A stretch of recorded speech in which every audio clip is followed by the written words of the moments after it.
Olá, que bom encontrar você novamente. Vamos a mais uma aula? Isso daí. Mas antes, nós vamos juntos assistir a meditação. A mensagem está incrível. Depois, na maior concentração, você vai acompanhar a aula da prof. Bora lá, vamos estudar. Primeiro, vamos fazer a meditação juntos, ok? O título da meditação de hoje é Manso como um leão. E o texto bíblico está lá no livro de Daniel, no capítulo 6, versículo 27, que diz o seguinte: Ele livra, salva e faz sinais e maravilhas no céu e na terra. Foi ele quem livrou Daniel do poder dos leões. Você já ouviu alguma história de pescador? É isso mesmo. Esse termo ele é utilizado para mostrar histórias que parecem irreais ou mirabolantes, algo muito extraordinário. Provavelmente você tenha um amigo assim. Todos temos algum amigo que conta esse tipo de história. Essas histórias elas parecem irreais. Algumas delas são, claro. Porém, a gente percebe que as histórias da Bíblia, por mais mirabolantes que sejam, elas não são histórias irreais. Elas são muito reais. Temos muitas comprovações históricas e arqueológicas sobre esses personagens que fizeram maravilhas. Um deles é Daniel. Não tô lembrado não. Tá lembrado não? Não, nunca nem vi. Daniel, ele acabou sendo jogado na cova dos leões e ali, obviamente, ele morreria imediatamente. Morria. Porém, aqueles leões foram acalmados por um anjo que Deus havia enviado. O rei Dario, que era o rei ali na época, ele percebeu que o que tinha sido feito foi errado em jogar Daniel lá. Foi uma tática, uma estratégia de alguns líderes ciumentos. Dario entendeu o poder de Deus e quem era Deus.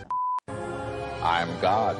Portanto, a partir daí, ele fez um decreto falando que as pessoas deveriam, a partir daquele momento, honrar, adorar somente ao Deus de Daniel. Pode ter certeza, o mesmo Deus que enviou um anjo para fechar a boca dos leões é o mesmo Deus que também envia anjos para ajudar você nos momentos de dificuldade ou fazer algum livramento. Saiba, esse Deus se preocupa com você. Eu quero convidar você também a entender que esse Deus é extraordinário e entregar o seu coração a Ele. Vamos orar? Deus, da mesma forma que o Senhor livrou Daniel e também tocou o coração de Dario, pedimos que o Senhor venha tocar o nosso coração e enviar anjos para nos livrar daquilo que for necessário. Se não formos livrados, possamos aprender a viver com essas situações e nos tornarmos pessoas melhores. Em nome de Jesus, amém.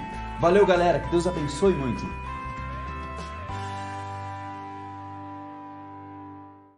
Então, o que você achou da meditação? Legal, né? Eu também gostei bastante. Espero que você tenha gostado. Agora nós vamos à nossa aula e nós estamos trabalhando com o texto dissertativo argumentativo. Lembra disso? Claro que você lembra. Mas agora eu vou relembrar com você a diferença de dissertar, certo? E de argumentar. Tudo bem? Vamos lá. Dissertar é explanar, ok? É explicar, tudo bem? Ou interpretar. Mas interpretar o que, prof? Interpretar ideias, ok? Então, neste momento, no dissertar, você não tem a obrigação de elaborar argumentos. Na dissertação, você não tem a obrigação de elaborar argumentos, certo? Mas você precisa fazer o quê? Expor esses argumentos. Tudo bem?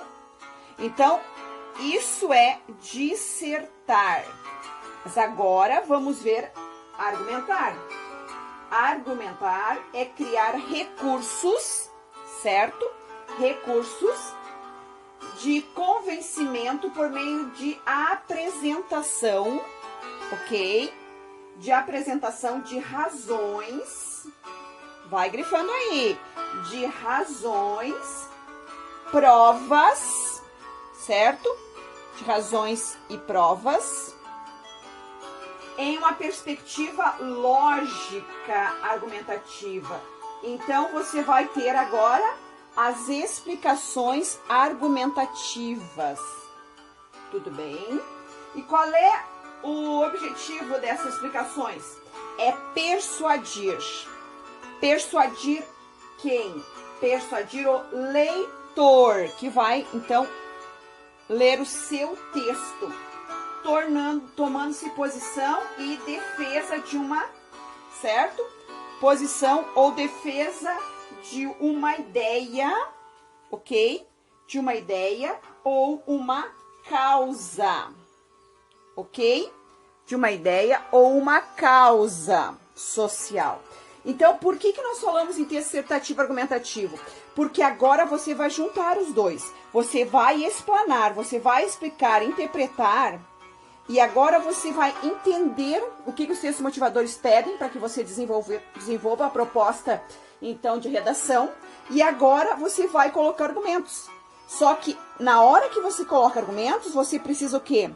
Provar. E esse provar significa que você tem que mostrar as razões, as provas, você colocar fonte, certo? Para que essas explicações argumentativas, elas mostrem realmente qual é o seu ponto de vista sobre o assunto. Tudo bem? Tranquilo até aí? Ótimo! Mas eu quero lembrar a você que nós estamos trabalhando o texto dissertativo argumentativo e nós acabamos de ver a diferença de dissertar e argumentar. Então agora nós vamos trabalhar especificamente com o meio desse seu texto. O que seria o meio, prof? O meio seria então o desenvolvimento do seu texto dissertativo argumentativo. Você tem que lembrar que o texto dissertativo argumentativo ele tem introdução, desenvolvimento e conclusão. Ótimo!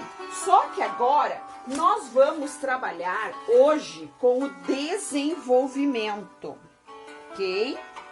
Temos então o desenvolvimento. O desenvolvimento vai ser a parte mais extensa do seu texto.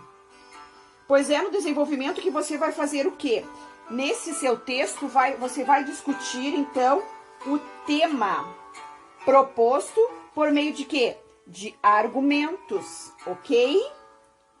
Esses argumentos, eles têm a função de quê? De persuadir o leitor, ok? Vai, então, persuadir o leitor, certo? Acerca de uma ideia defendida. E aí você vai organizar o seu tópico frasal. E aí o seu tópico frasal nos diz o seguinte, que em razão do limite máximo de 30 linhas, que deve ser o seu texto dissertativo argumentativo, você vai desenvolver esse desenvolvimento em torno de 2 ou 3 parágrafos, ok? E esses parágrafos, eles devem o quê? Sustentar a ideia central, por isso que chama-se tópico frasal, porque aqui está o quê? A ideia central, de forma coerente e de forma coesa, ok? Agora eu vou mostrar a você 2 exemplos, certo? De parágrafos que você pode usar no desenvolvimento. E um deles é o parágrafo expositivo. Observe aqui, que eu tenho um exemplo. Vamos conjecturar que o tema seja o consumo precoce de álcool e as suas consequências, ok? Então, vamos ver o que é um parágrafo expositivo. Observe aqui. Nesse contexto, segundo pesquisas, a maioria dos jovens com idade de 13 a 17 anos já consumiram bebidas alcoólicas dentro de casa, em festas ou em bares. Ademais, 40% desses indivíduos afirmaram beber mais de 3 vezes por mês. Aqui eu tenho um parágrafo expositivo. Está expondo o problema, certo? Lembre-se que o nosso tema é o consumo precoce de álcool e as suas consequências. E aí você tem aqui no parágrafo expositivo. Mas agora eu vou mostrar um outro parágrafo para você. Quero que você acompanhe a professora. Agora um parágrafo tangencial. O que é um parágrafo tangencial, professora? Vamos lembrar então. O tangenciamento ao tema e a abordagem parcial é realizada somente nos limites do assunto mais amplo, que é o quê? porque o tema está vinculado, deixando em segundo plano a discussão em torno do eixo temático, objetivamente proposto. Vamos ver se esse parágrafo está aqui tangenciando? Então vamos ver. De fato, a maioria dos acidentes de carro nas grandes metrópoles são ocasionados por indivíduos alcoolizados que acabaram de sair de festas. Esse fato é, muitas vezes, motivado pela falta de policiamento e de fiscalização nas vias urbanas, dando às pessoas uma falsa sensação de que podem transgredir a lei seca sem prejuízos. Quero lembrar a você que o nosso tema é o consumo precoce de álcool e suas consequências. Você percebeu a diferença desses dois parágrafos? Aqui eu tenho um parágrafo expositivo. Nesse contexto, então, no contexto do quê? Deste consumo, né, precoce de álcool. Então, aí você tem aqui um parágrafo que está expondo. Neste segundo exemplo aqui, você tem o quê? Você tem aqui um parágrafo que ele ficou ao redor do tema, certo? Mas ele não usou realmente o eixo temático. Então, ele ficou enrolando e ele não disse. A maioria dos acidentes de carro, mas quando ele fala a maioria, aonde está a fonte para dar realmente credibilidade a esse argumento? Lembre-se que você está trabalhando dissertativo, argumentativo, não é só dissertativo. Mas você tem que colocar o argumento, mas você também precisa colocar fonte, base, ok? Então, isso foi tranquilo a nossa aula hoje. Eu tenho certeza que agora você vai continuar melhorando cada vez mais a sua escrita, uma vez que nós trabalhamos hoje, então, o desenvolvimento do texto, ok? Foi a parte do meio central do seu texto. E quero lembrar a você que ele precisa ter a redação do Enem, 30 linhas no máximo, certo? E você vai ter lá um tema que você deverá entender a partir dos textos motivadores, e o seu objetivo principal é o quê? É persuadir, então, o quê? O leitor. Persuadir o leitor sobre o quê? Sobre um problema social que precisa, lá na conclusão, você, então, finalizar dando uma proposta de intervenção. Tudo bem? É isso aí. Espero que você tenha gostado. Vejo você feliz e contente na próxima aula, ok? Anote aí as informações pertinentes. Um beijinho no seu coração e até a próxima. Tchau, tchau.